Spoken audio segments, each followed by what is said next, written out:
An American was caught spying on the US for Israel. He was convicted and sentenced to life in prison. So why is he living like a hero in Israel?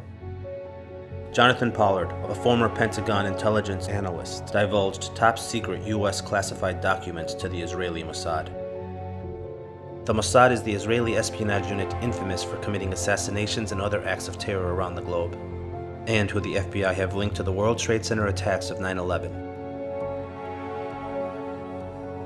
According to the FBI and the Department of Justice, Israel is the second most aggressive nation running espionage operations in the US and against the US. The CIA director at the time stated, "The Israelis used Pollard to obtain our war plans against the USSR, all of it. The coordinates, the firing locations, the sequences, and Israel sold that information to Moscow for exit visas for Soviet Jews." Pollard was so damaging to US security that the US Defense Secretary told the Israeli ambassador that Pollard should have been executed.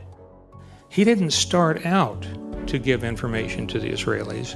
He approached the Pakistanis, he approached the South Africans, he approached the Australians. One day he was talking to a friend of his in New York who commented that he had met a colonel in the Israeli Air Force named Avicenna, and Pollard said, "Can you introduce me to him?"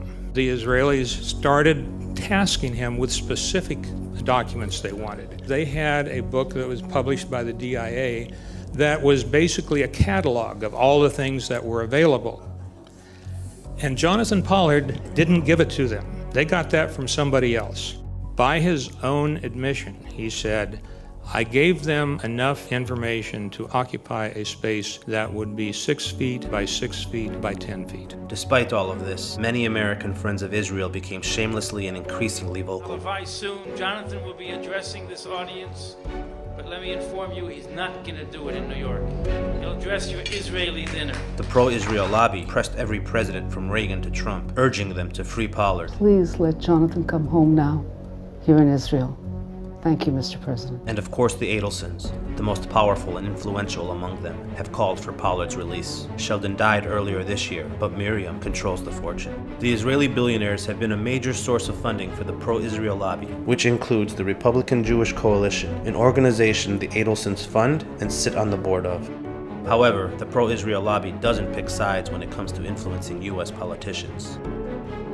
Furthermore, the Adelsons are major financial supporters of the political careers of both Trump and Netanyahu. President Trump even awarded the Presidential Medal of Freedom to Miriam Adelson and pardoned Avi Sella before leaving office. Miriam then rewarded Pollard with a free ride to Israel on her private jet, where Prime Minister Netanyahu welcomed him with ID cards and Israeli citizenship.